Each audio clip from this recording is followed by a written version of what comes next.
Olá, seja muito bem-vindo, seja muito bem-vinda a mais um episódio desse programa e podcast A Nova Advocacia Tributária. Eu sou o professor Alexandre Mazzi e aqui nós discutimos oportunidades e estratégias para quem quer começar do zero advogando em tributário nessa era pós-reforma tributária. Vocês sabem que eu estou gravando semana após semana um curso completo da reforma tributária e eu tenho passado aqui semanalmente também às sextas-feiras alguma coisa de uma visão panorâmica sobre os temas do meu curso. E nesta semana aqui eu gravei e já disponibilizei para os meus alunos a parte 1 de uma conversa sobre os dois mais importantes tributos que surgiram com a reforma tributária: o Imposto sobre Bens e Serviços, conhecido pela sigla de IBS, e a Contribuição sobre Bens e Serviços, da sigla CBS. Acostume-se com essas siglas IBS, CBS, e também do Imposto Seletivo, que a gente estuda mais para frente, IS. Essas são as siglas que vão dominar o direito tributário pelas nossas próximas décadas. E quem tiver interesse no curso completo da reforma tributária, ele está dividido em duas partes. Tem a primeira parte, que é a reforma constitucional tributária da emenda 132. Essa parte já está 100% liberada. E a parte 2 da Lei Complementar 214, eu venho disponibilizando conteúdos semana após semana. Então eu abordo os dois âmbitos da reforma, o plano constitucional e o plano legislativo. A carga horária é de 8 horas aula, a parte da emenda já está 100% disponível. Eu estou gravando semanalmente a parte da lei complementar. Liberei a aula 2, cujo tema é o IBS e a CBS, e também faz parte do objeto da nossa conversa de hoje, é essa aula 2 que eu vou liberar. Então hoje nós vamos falar sobre IBS e CBS, parte 1.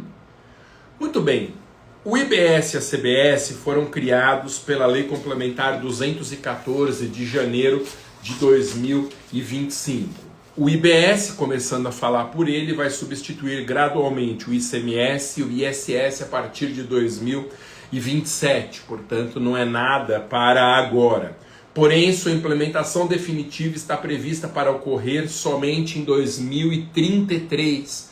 Talvez até esse ano distante de 2033 ainda seja um prazo prorrogado mais para frente por outra emenda, porque as mudanças são mudanças muito relevantes e muito complexas. Já a CBS também passa a ser cobrada em 2027 e igualmente será implementada em definitivo só em 2033, substituindo o PIS, o IPI, a COFINS e a contribuição do importador. Importante, em relação ao IOF, o Imposto sobre Operações Financeiras não deixa de existir com a implementação definitiva da reforma tributária.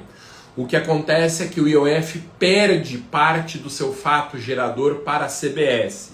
Mais especificamente, as operações de seguro em 2033 deixarão de ser tributadas por IOF e passarão a ser tributadas pela CBS. A CBS e o imposto seletivo são tributos federais. O IBS tem um problema. Ele é um imposto transfederativo, nome que eu tenho dado a essa realidade esquisita, porque o IBS é ao mesmo tempo estadual, distrital e municipal. Há uma espécie de uma competência concorrente para instituição e cobrança do IBS, o que é uma aberração no nosso sistema tributário atual. Pode ser que a gente se acostume com essa nova realidade, mas é muito esquisito, especialmente um imposto que ele possa ser criado e cobrado por mais de uma entidade federativa de nível federativo diferente. Mas essa é a realidade e a hipótese de incidência do IBS é a mesma da CBS, operações onerosas com bens e serviços. Ô Maza, você acabou de falar que a hipótese de incidência do IBS é a mesma da CBS. Como assim? Isso não é uma bitributação? Pois é. O que acontece é que o IBS e a CBS, na verdade, são o mesmo tributo, que a Constituição dividiu em duas partes para facilitar a distribuição de receitas. fazem parte esses dois do que se convencionou chamar hoje de IVA dual, Imposto sobre Valor Agregado Dual. É o IVA repartido em duas seções. Não por outra razão, a reforma tributária afirma que os dois tributos, tanto o IBS como a CBS, terão um regime jurídico único, fixado em lei federal, numa normatização única e uniforme. É muito esquisito para quem começa a estudar esses dois tributos novos, porque eles têm exatamente as mesmas regras.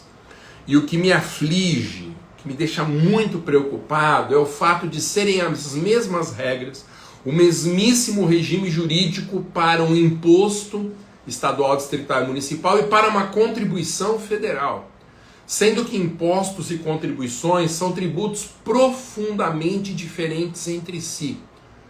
Como pode eu ter o mesmo regime jurídico para tributos de espécies distintas? Se é o mesmo regime jurídico, é o mesmo tributo. Então, a reforma tributária fez um cambalacho que se submeterá futuramente à apreciação do Supremo Tribunal Federal. A grande discussão é se o nosso sistema tributário nacional comporta uma falácia como essa, de um mesmo regime jurídico ser aplicado a tributos de espécies diferentes. Não canso de levantar essa questão aqui, porque é uma das preocupações que a reforma tributária traz do ponto de vista da sua constitucionalidade. Bom, vamos avançar.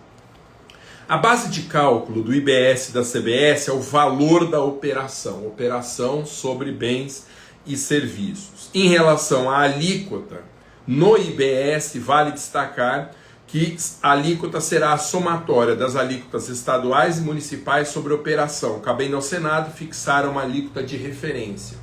O que é alíquota de referência? A alíquota de referência é uma alíquota que vai valer se os estados e municípios ou enquanto eles não estabelecerem alíquotas próprias. Isso é algo curioso, porque a Lei Complementar 214, ela criou de fato o IBS e a CBS. Então todos os elementos da hipótese de incidência estão previstos na Lei Complementar 214. Tecnicamente, ela instituiu a CBS e o IBS que já existem entre nós. Só que é preciso que no IBS, estados e municípios incorporem essa normatização ao seu âmbito geográfico. E isso dependerá de aprovação de leis estaduais, uma para cada estado, e leis municipais, uma para cada município, instituindo em âmbito local o IBS. Pois é. Como essa lei é uma lei que revela a autonomia federativa da entidade, essa lei pode fixar alíquotas próprias, que se apliquem apenas à realidade daquele município ou daquele estado. Mas enquanto o legislador não fizer isso, o Senado estabelece uma alíquota de referência para que o tributo possa ser cobrado, ainda que o legislador local não tenha feito a sua lição de casa. Sujeito passivo, quem deve o IBS e a CBS? Eu explico isso no curso. Se nós olharmos só o fato gerador do IBS e da CBS, operações onerosas com bens e serviços, nós podemos ser levados a uma conclusão parcial de que mesmo quando particulares realizem operações onerosas entre bens, por exemplo, os tributos incidirão. Mas não é isso. Embora o fato gerador não exclua as operações entre particulares, quando a Lei Complementar 214 vai definir o polo passivo desses tributos, ela deixa muito claro que será contribuinte ou fornecedor que realizar operações no desenvolvimento de atividade econômica, de modo habitual ou em volume que caracterize a atividade econômica, ou de forma profissional, ainda que a profissão não seja regulamentada. Então, embora o fato gerador seja operação onerosa com bens e não com mercadorias, como acontece com o ICMS, operações entre particulares não constituem fato gerador dos novos tributos por não revelarem esse caráter comercial. Cashback. A novidade que eu considero mais bem-vinda de toda a reforma é o cashback. que é o cashback? É a devolução personalizada do valor pago a título de tributo para a população mais carente. Esse cashback, ele é uma forma de distribuição de renda, que eu considero uma forma muito apropriada de você atender ao princípio constitucional da capacidade contributiva. O cashback já vinha previsto na fase constitucional da reforma tributária e agora a Lei Complementar 214 detalhou mais coisas sobre esse cashback. Quais são os requisitos para fazer jus a esse cashback? É preciso que o contribuinte possua renda familiar mensal per capita de até meio salário mínimo nacional, perceba que é a população realmente mais carente, ser residente no território nacional e possuir inscrição regular no CPF. Perceba que são requisitos cumulativos, tudo tem que acontecer ao mesmo tempo. Quando acontece o fato gerador do IBS e da CBS? Isso está no artigo 10 da Lei Complementar 214. Considera-se ocorrido o fato gerador, diz o legislador, no momento do fornecimento da operação de bens e serviços. Então note, devagarzinho nós vamos montando quebra-cabeça. O fato gerador é a realização de operações onerosas de bens e serviços. O sujeito passível é o fornecedor que realize essa atividade em caráter profissional. O momento da ocorrência do fato gerador é o momento em que se dá o fornecimento de bens.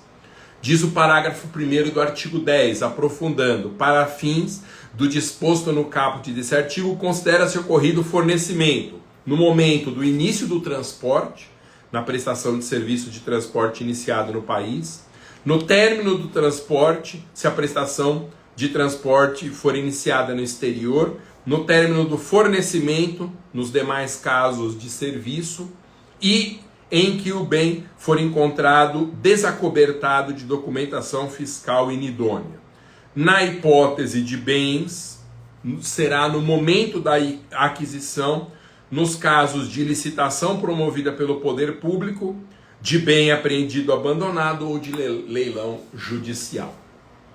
Bom, essa foi uma primeira aproximação no regime jurídico unificado do IBS e da CBS. Nas próximas semanas eu farei as partes 2, partes 3, quantas forem necessárias para a gente fechar aqui o estudo inicial do regime jurídico do IBS e da CBS. Imagine um tributo que ao mesmo tempo reúne todas as regras do ICMS, do ISS, do IPI, da COFINS, ele é um monstro. Então o nosso IVA dual, o IBS e a CBS tem um regime jurídico altamente complexo e extenso. Meu objetivo aqui não é esgotar, mas fazer uma primeira aproximação em relação a esses tributos que serão a nossa nova realidade tributária já nos próximos anos. Bom, todos esses assuntos que eu discuto aqui nas lives, eles fazem parte e são aprofundados no meu curso completo da Reforma Tributária. Você inclui o link para obter mais informações sobre esse curso aqui na descrição desse vídeo ou na minha bio do Instagram. Entre lá no Instagram, perfil @professor Maza, clique no link que está na descrição do meu perfil e lá você encontra um caminho para obter mais informações em relação a esse curso. Valeu? É isso. Lembrando que estão abertas também as matrículas de todos os outros cursos da minha escola, Advocacia Tributária, Advogue para Servidores, Advogando em Licitações, enfim, em todos os cursos que eu ministro e que os professores que eu coordeno ministram também na minha escola. Valeu, até a próxima, bom final de semana para você, até mais, tchau.